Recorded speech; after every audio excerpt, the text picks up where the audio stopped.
Bonjour à tous, je suis Émilie du blog Parents Voyageurs. Chaque semaine, on va parler voyage en famille, mais aussi nous allons partir à la rencontre de certaines familles inspirantes. Alors installez-vous confortablement et bienvenue dans ce nouvel épisode. Bonjour les parents voyageurs, j'espère que vous allez bien. Alors cette semaine, j'ai le plaisir d'accueillir Valérie de Ma Tribu en Vadrouille qui va venir nous parler d'instruction en famille et de sa vie de nomade digital, maman solo et entrepreneur. Donc peut-être que vous allez trouver de l'inspiration, des astuces pour vous aider à gérer en ce moment l'instruction en famille et le télétravail. En tout cas, j'espère que cela va vous inspirer. Je vous souhaite une belle écoute.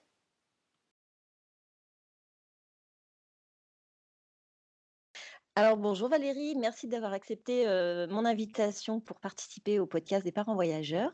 Alors, est-ce que tu peux commencer par te présenter ta vie, ta famille, tout ce que tu as envie de nous raconter?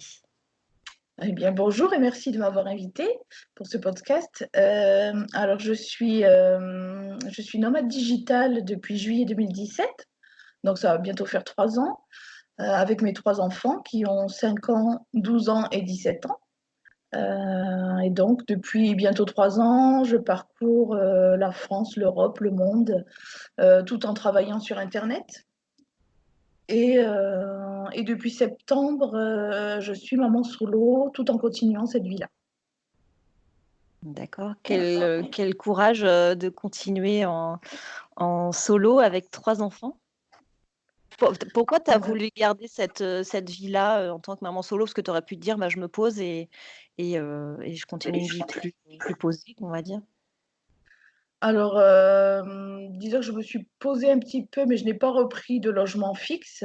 C'est vrai que j'ai pas mal hésité, mais ça ne me correspondait pas du tout. Et justement, ces dernières années m'ont montré que c'était vraiment cette vie-là qui correspondait aussi à mes enfants, puisque j'en ai beaucoup parlé avec eux, surtout mes grandes qui sont ados, qui au final préfèrent continuer aussi de voyager, de bouger tout le temps et de visiter un petit peu le monde, quoi.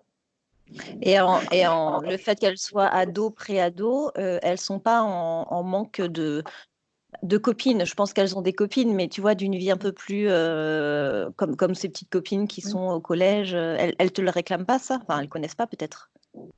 Alors, la grande de 17 ans a toujours été assez solitaire, donc ça ne la dérange pas du tout. Elle a gardé contact avec quelques amis, mais voilà, elle s'est fait de nouveaux amis par des forums. Elle est très active sur Discord. Je ne sais pas si tu connais. Voilà, les ados discutent beaucoup là-dessus, hein. C'est une sorte de réseau social, mais voilà, qui agit comme un forum. Et donc, comme la première année, elle était inscrite au CNED, elle a rencontré pas mal d'élèves justement de son âge du CNED, donc elle discute beaucoup avec eux. C'était plutôt la cadette qui avait déjà du mal au départ, lorsque nous sommes partis il y a 3 ans, qui avait du mal à accepter l'idée de laisser ses amis. Donc là, c'est vrai qu'en septembre, je lui ai proposé, hein, je lui ai dit, voilà, si tu veux retourner dans un collège, il n'y a pas de souci pour nous, hein, ça sera plus compliqué, mais bon, voilà, le but, c'est quand même que les enfants soient heureux de cette vie-là. Et elle a beaucoup hésité. Elle a hésité, mais au final, elle s'est rendue compte que c'était plus, elle aurait voulu aller au collège juste pour voir et se faire des amis. Et finalement, elle aime beaucoup l'instruction en famille. Donc là, elle nous a annoncé que non, elle préférait continuer à voyager, à faire l'instruction en famille. Oui, Voilà. en fait, Donc là, vous avez abandonné pas pour les bonnes raisons, en fait. voilà, c'est ça. Après, je comprends que voilà, elles sont ados, elles préfèrent maintenant passer moins de temps avec les parents et plus à l'extérieur. Donc, de toute façon, j'avais prévu de me baser quelque part depuis l'année dernière. Voilà, je me disais, de toute façon, il va falloir que je me fasse une petite base quelque part, pas forcément en France, mais bon, quelque part. Et puis, rayonner après dans plusieurs pays. Mais voilà, pour qu'elles aient quand même une petite communauté, qu'elles puissent se faire des amis et puis sortir un peu plus. Donc là, depuis septembre, je suis basée un peu en Charente-Maritime, mais ça risque de changer là dans les mois à venir. Mais voilà, c'est prévu de se baser quelque part en France. Voilà, pour l'instant, en Charente-Maritime, parce que le papa est là. Mais voilà, on en a beaucoup discuté. Et, le sud me manque aussi. Donc voilà, peut-être après s'installer un peu plus dans le sud de la France. Bonne idée de faire une base comme ça, les enfants peuvent avoir quand même des copains qu'ils retrouvent régulièrement, etc. Mais alors de ce fait-là, comment ça se passe la garde alternée? Parce que même si tu te poses dans le sud, que tu vadrouilles une bonne partie de l'année, comment ça se gère avec les enfants et le papa? Alors pour l'instant, il n'a pas retrouvé de logement parce qu'on était arrivé d'Asie en septembre. Donc là, il est en colocation, hébergé. Donc il vient les voir de temps en temps, mais bon, on a la chance de bien s'entendre. Et pour lui, le principal, c'est que les enfants soient heureux, qu'ils puissent continuer à voyager aussi, parce que c'est une façon de s'instruire aussi. Et du coup, bah, il n'a pas beaucoup de congés non plus, donc voilà, donc il les prendra quand il sera en vacances et puis il descendra sûrement aussi les voir régulièrement. Pourquoi tu as choisi ce mode, enfin, à l'époque, pourquoi vous aviez choisi ce mode de vie? C'était quoi le déclic qui fait que, bon, on arrête tout, on claque tout, on s'en va? Bah, alors déjà, moi j'ai eu un petit souci de santé qui m'a tenue à la maison pendant 1 an, ce qui fait que j'ai stoppé le travail et stoppé la routine hein, finalement. C'est quand on stoppe la routine qu'on se remet un peu en question. On aimait déjà beaucoup voyager, même si on voyageait pas énormément, on faisait pas mal d'échanges de maisons à l'époque. Et donc, un jour au Danemark, on est parti 3 semaines et on n'avait pas envie de rentrer. Voilà, mon ex-mari, du coup, venait de perdre son emploi. Moi, pardon. Euh, je m'étais reconvertie en tant que rédactrice web, donc pour travailler sur Internet. Ça a bien marché tout de suite, donc on s'est dit c'est le bon moment. Voilà, c'était maintenant ou jamais. Donc on a vendu la maison et puis on est parti. On avait trouvé aussi sur Internet des familles qui vivaient de cette façon. Donc le fait de les voir, de discuter avec eux, nous a confortés dans notre choix, voilà, de liberté, de vadrouille. Donc en fait, on a pris la décision mois de juillet. On a mis la maison en vente en octobre-novembre et la vente s'est faite assez rapidement. Voilà, après, on ne savait pas combien de temps, mais on a mis 3 mois, 3-4 mois. Et on est parti début juin 2017. Voilà. Donc, on a mis du moment de la décision jusqu'au départ à peine 1 an. Ouais, donc c'est quand même super rapide, quoi, ce chamboulement. Ouais. Mais je crois qu'on était tellement pressés, puis on se renseignait aussi pour pas mal de choses. Hein. Mais finalement, après, on a été tellement dans les préparatifs qu'on s'empêchait un petit peu de réfléchir, parce qu'il y a toujours un peu la peur de sortir de sa zone de confort. Mais, et finalement, je crois que on a un peu stressé peut-être quelques jours avant vraiment de quitter la maison et de partir. On s'est dit, mais qu'est-ce qu'on fait? On n'aura plus de logement, plus de travail, plus de voiture. Enfin, plus de travail. Moi, j'avais quand même des revenus. Mais voilà, c'était quand même un petit peu risqué au début. Oui, c'est une grosse prise de risque, surtout quand tu embarques les enfants dans l'histoire, quoi. C'est ça, voilà. Et au final, ça s'est très bien passé de suite. Ouais, vous êtes partis en Asie et tout de suite, vous avez pris vos marques, vous vous êtes sentis à l'aise. Est-ce qu'à un moment donné, tu as regretté, tu t'es dit, mais non, mais c'est pas possible, quoi, il faut qu'on rentre. Tu t'es déjà dit ça? Alors la première année, on n'est pas parti en Asie de suite. On a fait d'abord le sud de l'Europe. Justement, on n'a pas voulu partir trop loin parce qu'on n'avait jamais beaucoup voyagé. Donc on a commencé par l'Italie, l'Espagne et le Portugal. Et c'est par la suite, la deuxième année, où on est parti en Asie pendant presque 1 an. Et non, à aucun moment, non, au contraire, on se disait, mais pourquoi on ne l'a pas fait avant? Voilà. Pourquoi on n'a pas découvert ça avant, ce mode de vie? Ça peut faire peur, mais au final, euh, c'est assez. Enfin, on a quand même une petite routine, voilà, avec l'instruction des enfants. On ne fait pas des visites tous les jours, c'est pas un tour du monde. On prend notre temps aussi. On reste entre 1 et 3 mois, voire un peu plus dans chaque endroit, chaque pays. Voilà, on bouge pas tous les 3 jours. On reste quand même assez longtemps pour avoir le temps de s'imprégner de l'ambiance, de rencontrer du monde justement, de rencontrer des voyageurs ou des expats. Et voilà, et puis voilà, de faire l'instruction en famille, les visites. Oui, entre ça nous. prend déjà pas mal de temps.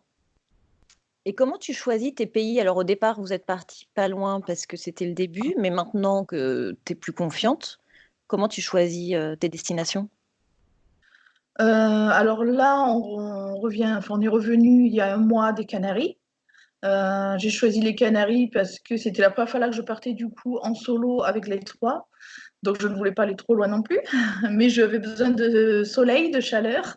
Et voilà, les billets d'avion n'étaient pas chers. Donc il y a le côté aussi financier. J'ai quand même un budget limité. Donc le fait d'être libre et d'être nomade, on peut partir en dehors des vacances scolaires. Donc je choisis les billets d'avion les moins chers. Je prends sur les comparateurs de recherche et puis je choisis en fonction des billets et du prix. Et ensuite, voilà, donc là, c'était vraiment, on est parti un mois aux Canaries. C'était vraiment aussi pour voir si j'arrivais à m'en sortir au niveau de toutes mes casquettes, voilà, d'entrepreneur, de maman, d'instruction en famille et tout ça. Justement, justement, comment tu fais pour gérer tout ça? Parce que c'est quand même la grosse question, bon, déjà en tant que maman solo, c'est pas simple, mais alors gérer l'entrepreneuriat et l'instruction en famille, alors surtout qu'en ce moment, c'est vraiment d'actualité. Il y a beaucoup de parents qui se trouvent dans cette situation et que c'est pas un choix volontaire de leur part. Comment tu fais pour gérer tout ça? Euh, Au début, c'était pas facile, hein. Je pense il faut s'adapter et puis prendre confiance et surtout lâcher prise. Surtout pour les parents. Pour nous, les parents, c'est peut-être plus difficile que pour les enfants. Ce que je fais, c'est que je me lève très tôt, toute la semaine, pour travailler. Je travaille pendant qu'ils dorment. Après, j'ai la chance quand même d'avoir deux ados, dont une, celle de 17 ans, est quand même très autonome et bon, elle m'aide. Faut quand même demander, hein, c'est des ados. Mais voilà, j'ai quand même pas trois petits en bas âge, parce que sinon ce serait beaucoup plus compliqué. Mais voilà, je travaille très tôt le matin. Après, on enchaîne avec l'instruction en famille. Alors là aussi, je me suis beaucoup relâchée. C'est-à-dire que la première année où nous sommes partis, c'était cours par correspondance. Je leur faisais des fiches en plus. C'était très formel. Du coup, il y avait beaucoup de clash, surtout avec les ados et moi. Voilà, je leur en demandais peut-être trop. Et voilà, il faut se dire qu'on n'est pas des enseignants. On est là pour les aider, pour les guider, mais voilà, il faut quand même garder notre rôle de parent. Et aujourd'hui, là, pour notre troisième année, c'est beaucoup plus relâche, on va dire. Je fais 1 heure de formel avec ma cadette, une demi-heure pour le petit qui est au niveau moyenne section. Et après, toute la journée, c'est du unschooling, comme on dit, c'est-à-dire je les laisse apprendre par eux-mêmes, découvrir. Au début, ça me faisait peur, mais je me rends compte maintenant avec l'expérience que finalement, quand il faut des activités, que ce soit des jeux éducatifs, on fait beaucoup de jeux éducatifs que je fabrique ou que j'achète, des expériences chics, voilà, de l'art plastique. Ils posent beaucoup de questions, on discute beaucoup, on regarde, il y a énormément de vidéos intéressantes aussi sur Internet. Et finalement, ça les intéresse. Et quand ça les intéresse, ça rentre dans la tête et ils retiennent beaucoup mieux. C'est Donc vrai. voilà, je fais beaucoup d'informels maintenant. Donc c'est plus facile à gérer aussi. Pour moi, il y a moins de clash, il y a moins de guéguerre entre nous. Donc l'ambiance est beaucoup plus zen. Voilà. Donc j'arrive quand même à gérer. Ça, c'est top, Plus hein. ou moins. Et Plus ou moins. oui, c'est sûr. Mais du coup, le fait que ça soit un peu moins informel, est-ce que tu leur passes des cours, enfin, comment on appelle ça? Oui, des cours de niveau. Enfin, je vois par exemple, je suis en contact avec Cécile de Team Ballet, qui est venue d'ailleurs sur le podcast, qui elle a, je sais plus comment on appelle ça, des contrôles, tu sais, oui, c'est des contrôles instruction en famille pour voir si tu as toujours le droit de continuer ce mode d'instruction. Est-ce que toi tu fais ça? Est-ce que tu te dis: «Ben, je leur fais passer des examens, on va dire, pour, tester leur niveau»? Comment tu t'organises à ce niveau-là? Non, pas du tout. Je leur fais aucun examen, ils ont aucune note. En fait, c'est une question de confiance et je me dis que c'est pas grave si à 12 ans, ma cadette, par exemple, ne connaît pas le théorème de Pythagore ou de Thalès. Elle l'apprendra peut-être plus tard si ça l'intéresse, si elle en a besoin aussi pour son futur métier. En fait, je les laisse apprendre pour l'instant ce qu'elles ont vraiment besoin d'apprendre, ce qu'elles ont envie d'apprendre. Parce que si je la force à apprendre quelque chose qui ne l'intéresse pas sur le moment, de toute façon, elle va rien retenir. C'est comme nous, les adultes, hein, si on nous oblige à apprendre quelque chose, voilà, ça va pas nous intéresser, voilà. Donc, bon, ma grande connaît déjà le métier qu'elle veut faire. Elle veut devenir illustratrice. Donc, elle a déjà repéré l'école où elle veut aller, tout ça. Et du coup, elle peut commencer, depuis l'année dernière, elle commence déjà à apprendre son futur métier, chose qu'elle ne pourrait pas faire dans un lycée traditionnel. Donc, elle prend des cours de dessin en ligne depuis un an. Elle a fait de gros progrès d'ailleurs. Et voilà, elle, c'est ce qui l'intéresse. Donc, elle va pas forcément apprendre voilà, des cours traditionnels. Enfin, en tout cas, pas tout. Et elle s'adapte et elle apprend ce dont vraiment elle a besoin pour l'instant. Mais elle a prévu de passer le bac quand même en candidat libre.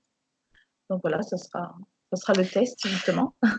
Ouais, c'est ça. En fait, tu en fais des enfants qui sont autonomes et qui sont responsables. Ça veut dire qu'ils choisissent, elle a choisi son métier parce que du coup, vu l'expérience précédente qu'elle a vécue, elle sait qu'elle veut s'orienter vers ça. Alors qu'effectivement, des enfants qui sont dans une structure classique, peut-être que eux sont tellement formatés, bah, ils savent pas quoi faire parce qu'en fait, ils sont tous les jours dans une salle de classe à apprendre des choses qui sont complexes, et pas du tout qui reflètent la vraie vie. Enfin, après, c'est aussi la culture générale, hein, je l'entends, mais c'est vrai que quand tu es dehors et que tu fais des expériences chimiques, bah, tu sais si ça te plaît ou pas, si tu découvres les pierres, si tu découvres la photo, le dessin. Si tu en fais, tu Voilà, sais c'est si ça. ça te plaît ou pas. C'est un Voilà. vrai exercice. C'est vrai que c'est Oui, c'est intéressant pour ça. ce point. Après, c'est pas les laisser non plus comme ça, libres toute la Mm. journée à ne rien faire. Enfin, justement, ça prend du temps parce que on fait beaucoup de sorties. Alors, moins en ce moment avec le confinement, mais sinon, on faisait beaucoup de sorties. On en refera d'autres, beaucoup, beaucoup de musées, beaucoup d'expériences, toutes différentes les unes des autres, justement pour voilà, leur montrer la variété de ce qu'il y a dans le monde, la variété des métiers aussi, parce que je trouve que dans les collèges et lycées actuels, ils leur montrent pas assez vraiment tous les secteurs possibles. Et voilà, c'est difficile à choisir pour un jeune de savoir où s'orienter. C'est sûr. Et surtout le fait de toucher, de bouger. Voilà, ma cadette n'a jamais été très scolaire, pas du tout rester assise sur une chaise pendant, voilà, écouter un prof pendant 8 heures. Elle passait plus de temps à discuter avec les copains en fait, qu'à écouter vraiment les cours et à avancer. Plus les devoirs le soir après une journée, voilà, c'était très dur. Et là du coup, elle m'étonne parce qu'elle est à fond sur l'histoire, par exemple, en ce moment. Elle a eu une période d'anglais, là, elle a une période d'histoire, et du coup, le fait de faire des jeux d'histoire, elle commence à retenir les dates, elle retient les dates par cœur, elle retient beaucoup de choses en jouant, en fait, sans s'en rendre compte. Et, Ouais, et en faisant des manipulations, des expériences scientifiques aussi, ça, voilà, elle visualise mieux. ça change tout au niveau de l'apprentissage, parce que je vois, nous, nos enfants, ils sont dans une école avec une pédagogie, on va dire, alternative, et tout est orienté autour des jeux, des 5 sens. Par exemple, ils vont apprendre les pays d'Europe, et en fait, ils vont l'apprendre autour des 5 sens, donc par des musiques, par de l'écrit, par le goût. Et c'est vrai que tu te rends compte qu'ils ont une capacité d'apprentissage par cette méthode-là qui est juste incroyable, quoi. Et ils s'amusent, ils sont contents. Enfin, là, il nous réclame l'école, mais comme jamais, quoi. Il fait, mais maman, quand est-ce qu'on retourne à l'école? Enfin, ils se rendent pas compte qu'ils apprennent, en fait. C'est Et, ça. et ça, c'est énorme, quoi. Là, je prends l'exemple où on était aux Canaries le mois dernier. On est monté sur le volcan Teide et ça nous a permis de travailler le volcanisme, par exemple. Donc, on a fait les leçons sur le volcanisme, on a regardé des vidéos, voilà, parce que c'est pas moi qui leur enseigne, hein, on fait des recherches tous ensemble. Et ensuite, le fait d'y aller sur place, voilà, tu as la théorie Ça plus donne la une autre pratique après. dimension. Ouais. Voilà. Pareil, on a fait une super sortie pour aller voir les étoiles de nuit, vraiment dans un endroit qui n'était pas du tout pollué par la lumière. Donc, vraiment en plein cœur de la forêt des Canaries. Et juste avant, pendant une semaine, on a étudié l'astronomie. Voilà, on a cherché plein d'infos. On a même été dans un musée des sciences et voilà, pour regarder un peu tout ça. Et mon fils de 5 ans, enfin, il avait pas encore 5 ans, mais il a sorti des choses au guide. Même moi, je ne pensais pas qu'il avait retenu autant. Voilà, Il a senti que l'étoile du Berger, c'était pas une vraie étoile, que c'était la planète Vénus. Voilà, donc même le guide était bluffé. Et moi aussi, il m'a surpris parce que je pensais pas qu'il avait enregistré ça. Alors, quel conseil tu pourrais donner aux parents qui, actuellement, avec l'école à la maison, se sentent submergés? Parce que je reçois pas mal de... Alors moi, je partage mon quotidien. Alors moi, mes enfants sont petits, hein. Louis, il rentre en primaria l'année prochaine. Donc, on est sur l'apprentissage de lecture, écriture, etc. Donc, c'est quand même on va dire, du petit niveau, entre guillemets. Mais je reçois pas mal de messages de parents qui disent, mais nous, on est débordés par les devoirs. Donc, là, je pense qu'il y a aussi la période où il commence le confinement, donc les profs tous donnent des devoirs, etc. Mais les parents, d'un, sont submergés, deux, ne savent pas comment s'y prendre parce que, ils ne sont pas profs. Ouais. Qu'est-ce que tu pourrais conseiller à ces parents? De lâcher prise, justement. Je pense qu'il faut quand même qu'il continue la pédagogie de chaque enseignant, hein, parce qu'il faut qu'il y ait quand même une continuité, Mm. mais peut-être pas trop mettre la pression sur les enfants, parce que déjà, ça leur fait quand même un changement de vie, hein, d'être confinés, de ne plus voir les copains, de ne plus avoir leur petite routine. Et moi, je pense que voilà, on n'est pas des enseignants, et c'est dommage après d'obliger les enfants à finir tel ou tel exercice, à se braquer, voilà, parce que malheureusement, il va y avoir beaucoup de disputes entre enfants et parents. Et peut-être garder un peu le travail des enseignants, l'étaler peut-être sur la journée, mais vraiment se relâcher à ce niveau-là et peut-être faire plus d'activités ludiques, des jeux éducatifs, des expériences, voilà. Et justement en profiter pour faire des activités en famille différentes d'habitude et apprendre de façon différente, plus Mm. ludique. Oui, essayer de contourner, on va dire, la leçon théorique que la maîtresse envoie et essayer de le faire de manière ludique par les expériences, par des vidéos, C'est vrai que ça demande un travail de recherche, mais au final, peut-être que tout le monde, ça simplifie peut-être pour tout le monde Oui, le voilà. truc. Parce Donc, que sur Internet, on trouve pas mal aussi d'idées. Donc voilà, pour prendre une leçon et en détourner, fait chercher des choses plus ludiques, des vidéos de C'est pas sorcier, par exemple. Il y a plein de petites vidéos comme ça. Moi, mes enfants adorent ça. Et voilà, essayer de détourner de façon plus ludique. comment arrives-tu à prendre du temps pour toi? Ouf, très difficile.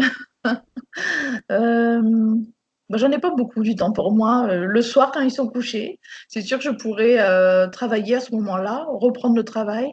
Mais non, là, je prends du temps pour moi pour lire. Mais comme je suis très fatiguée, comme je me lève très tôt, je me couche assez tôt aussi. Du moins, j'essaye. Donc, j'ai pas énormément de temps pour moi, mais je me dis que ce n'est qu'un passage. Voilà, voilà, ça va peut-être durer quelques années, et puis ensuite, j'aurai tout le temps pour moi quand ils seront partis de la maison. Voilà. Mais voilà, on fait tellement de choses ludiques, voilà, on fait tellement d'activités sympas que finalement, je vois pas le temps passer, les journées passer. Donc pour l'instant, c'est vrai que ma vie personnelle, je la mets un peu de côté. Enfin, le moindre moment que j'ai de libre, c'est pour travailler. Voilà, je travaille le matin, j'essaie de travailler aussi un petit peu l'après-midi. Quand ils sont réveillés, c'est un peu moins facile parce qu'il y a quand même du bruit. Tous ceux qui sont en télétravail en ce moment avec des enfants doivent comprendre. Mais voilà. J'essaye de temps en temps. La grande a 17 ans, donc c'est arrivé que je sorte avec des copines le soir, là, depuis que je suis revenue, depuis qu'on est un petit peu en France en ce moment. Donc je sors avec quelques copines et puis la grande garde les plus jeunes. Oui, c'est ça. Ça y est, tu peux passer le relais à ton aîné qui commence à grandir et ça permet de libérer un peu de Voilà, temps. voilà. Ouais, parce que ça, c'est quand même le gros truc, enfin, le gros changement, prendre du temps pour soi, là, en ce moment, en période de confinement, là où on est censé Ouais. avoir du temps, c'est très paradoxal parce qu'en fait, on n'a plus le temps. Enfin, en tout cas, plus le temps pour soi, pour ses loisirs. Moi, j'ai pas écouté un podcast, ça fait 11 jours qu'on est confinés. J'ai pas écouté un podcast alors que je suis une grande, grande fan des podcasts et je n'arrive pas à trouver le temps, en fait. Quand j'ai du temps, soit je travaille ou soit je suis fatiguée, je dors. Donc, C'est ça, avec des enfants, c'est pas facile. ouais, et puis on se dit la priorité c'est les enfants, il faut qu'ils se sentent bien, donc on laisse nos petits loisirs de côté en se disant que c'est passager, quoi. Voilà. Alors, quels sont tes prochains projets de voyage? Une fois que évidemment on sera sorti de cette période. Tu comptes aller où? Alors, alors là, heureusement, j'avais réservé un logement jusqu'au 4 juillet, donc en Charente-Maritime, parce que la grande elle a le niveau première, donc elle a ses premiers, normalement, elle va avoir ses premières épreuves de bac en juin, donc le français. Et on avait prévu ensuite de partir 2 mois et demi au Canada. Donc j'ai mon billet pour le 6 juillet pour partir à Montréal. Voilà, donc on a prévu de passer un mois à Montréal et après, je ne sais pas trop, mais on repartira de Toronto le 14 septembre. Si tout va bien d'ici là, voilà, on est un peu dans le flou comme tout le monde. Donc voilà, normalement c'était 2 mois et demi au Canada. Pourquoi le Canada? Alors, parce que c'est mon rêve depuis 30 ans. Depuis que je suis ado, je suis fascinée par le Canada. J'ai toujours rêvé d'y aller. C'est vraiment mon gros rêve, donc c'est pour ça qu'on a fait ce choix-là. Parce que c'est pour ça que j'ai fait ce choix-là pour cet été. Je me suis dit, c'est le moment ou jamais là de réaliser mon rêve. Et bon, ben voilà, le virus s'est mis un peu en travers de mon rêve, de mon chemin. Donc, je croise les doigts pour qu'on puisse partir. Sinon, si on ne peut toujours pas bouger, ça sera en France, hein, de toute façon. Mais comme je n'ai pas repris de logement et je ne reprendrai pas de logement fixe, ça c'est sûr, je verrai un petit peu au dernier moment. Je vais voir. Après, je fais jamais de planning vraiment à l'année. Voilà, je préfère me laisser un peu le choix, la liberté de partir où je veux, quand je veux. Voilà, toujours en discussion avec les enfants. Après, ils ont chacun leur rêve. Ma grande rêve d'aller au Japon. Donc, c'est peut-être prévu au programme l'année prochaine aussi, on va voir, parce qu'elle va fêter ses 18 ans l'année prochaine. Et c'est un beau cadeau. Et la cadette, elle, c'est l'Australie. Bon, pas tout de suite pour l'instant, mais voilà. On s'est dit, on va aller peut-être essayer de réaliser en tout cas nos rêves. Et puis le petit, lui, de toute façon, il veut tout le temps partir. Donc, lui, il n'a jamais été à l'école du tout. Quand on est parti, il avait 2 ans, donc il a toujours connu cette vie nomade. Oui, voilà, donc pour lui, ça fait partie de la normalité, quoi. Oui, d'ailleurs, il commence à me demander, là, il commence à me dire, mais ça fait longtemps qu'on est dans cette maison, c'est quand qu'on s'en va? Quand on va partir? Alors, quels sont les conseils que tu donnerais aux parents qui veulent se lancer dans ce mode de vie de nomade? Déjà de voir au niveau des revenus. Moi, j'ai décidé de travailler sur le web parce que de nos jours, Internet se trouve partout dans le monde entier. Donc, avec un simple ordinateur, on peut travailler à l'autre bout du monde et continuer à avoir des revenus. Donc, voilà, donc chercher un travail à faire sur Internet. Je me suis complètement reconvertie puisque je travaillais dans une école maternelle avant, donc rien à voir. Et voilà, donc je me suis reconvertie dans la rédaction web. Il y a d'autres métiers aussi du web, hein. De nos jours, on peut se reconvertir à n'importe quel âge, on peut se former, même en ligne. Voilà, donc voilà, je conseillerais d'abord de trouver une activité, d'essayer d'avoir des revenus, soit qui suivent, soit de mettre de l'argent de côté bien en avance. Et ensuite de se lancer. Parce qu'une fois que la question de l'argent est là, en discuter avec les enfants, il faut quand même que toute la famille soit d'accord. Et puis lâcher prise sur l'instruction, vraiment, et se lancer. Le plus dur, c'est de faire le premier pas, mais après...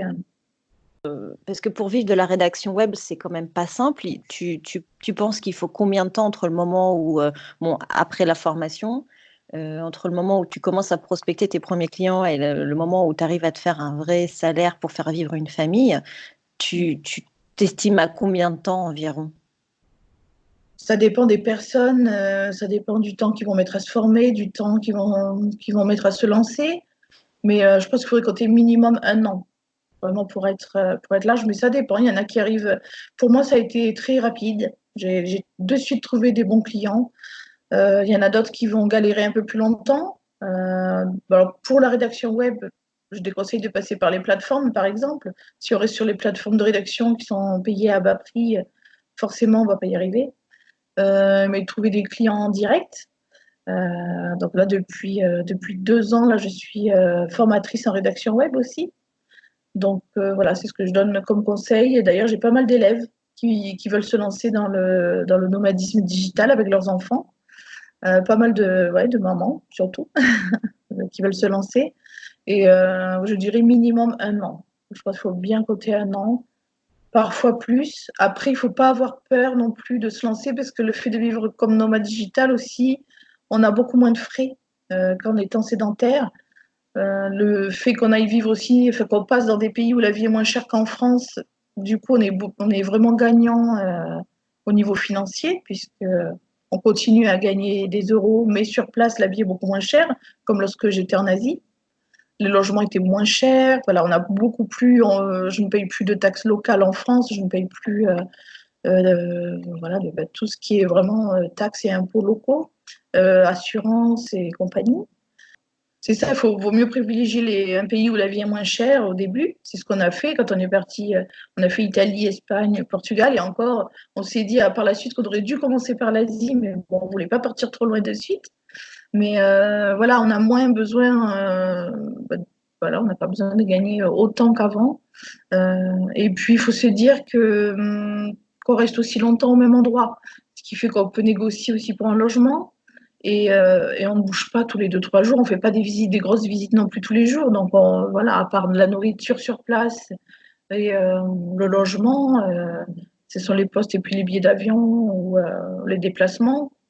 Et les déplacements à l'étranger, c'est pareil. C'est souvent très, très peu. Donc au final, il n'y a pas besoin de. Voilà, à un moment donné, de toute façon, il faut se lancer et se dire voilà, si j'ai un peu d'argent de côté, si je gagne un minimum, voilà, on peut se lancer. Et puis de toute façon, la décision qui est prise aujourd'hui, elle n'est pas gravée dans le marbre. C'est-à-dire que si ça ne va pas, tu peux toujours rentrer et te retrouver un poste ou trouver un job sur place. Il y a aussi 1000 autres possibilités si ça ne fonctionne pas comme c'était prévu aussi. Oui, puis on peut idéaliser la vie de nomade digital et ensuite se dire, non, finalement, c'est pas pour moi, la famille me manque trop, ma vie sociale. Donc voilà, rien n'est figé. Et, voilà, et même pour moi, je me dis, si un jour je trouve un endroit quelque part où je me sens bien, bon, on restera plus longtemps. Voilà, c'est plutôt se dire qu'on est libre de choisir et de faire sa vie comme on l'entend. Savoir s'écouter et écouter ses envies. Voilà. Est-ce que tu aurais un petit mot de la fin à nous partager par rapport à tout ce qu'on s'est dit durant cet épisode? Alors, pour finir, je dirais, je vais citer une citation de Saint-Exupéry que j'aime beaucoup. C'est « Fais de ta vie un rêve et d'un rêve une réalité ». Voilà, beaucoup de personnes rêvent de vivre une vie différente, mais très peu se lancent au final. Donc je dirais voilà, que la vie est courte. La situation actuelle en plus nous permet de réfléchir à tout ça et de se dire voilà, ne perdons pas de temps et vivons la vie de nos rêves. C'est un très très beau mot de la fin. Et effectivement, je pense que ce confinement va tous nous faire réfléchir à nos modes de vie actuels, nous permettre de faire le point sur nos vies, ce qu'on a envie, pas envie, et se dire que tout tient qu'à un fil, quoi, aussi. Donc, qu'est-ce qu'on veut vraiment faire de notre vie avec nos enfants? Grosse question. C'est ça. Je te remercie beaucoup, Valérie, d'avoir répondu à mes questions. Je suis vraiment très contente, c'est très riche. En fait, j'ai encore plein d'autres questions, mais on est un peu limité dans le temps. Je te remercie beaucoup. Je te dis à très bientôt. Si tu as envie de venir repartager d'autres sujets sur le podcast, c'est la bienvenue. Merci à toi, c'est gentil. À bientôt, Valérie. Ciao. Au revoir. Alors, j'espère que cette interview vous a inspiré. En tout cas, moi, j'ai trouvé ça très intéressant, la gestion de toutes ces casquettes. C'est vraiment d'actualité en ce moment, donc j'espère que ça va vous aider, vous inspirer en tous les cas. Si vous avez aimé cet épisode, n'hésitez pas à laisser un commentaire et une note sur votre plateforme d'écoute. Cela m'aide vraiment à gagner en visibilité et à vrai dire, par les temps qui courent, ce n'est pas de refus. Voilà, je vous dis à la semaine prochaine, restez bien chez vous et prenez soin de vous. Je vous embrasse.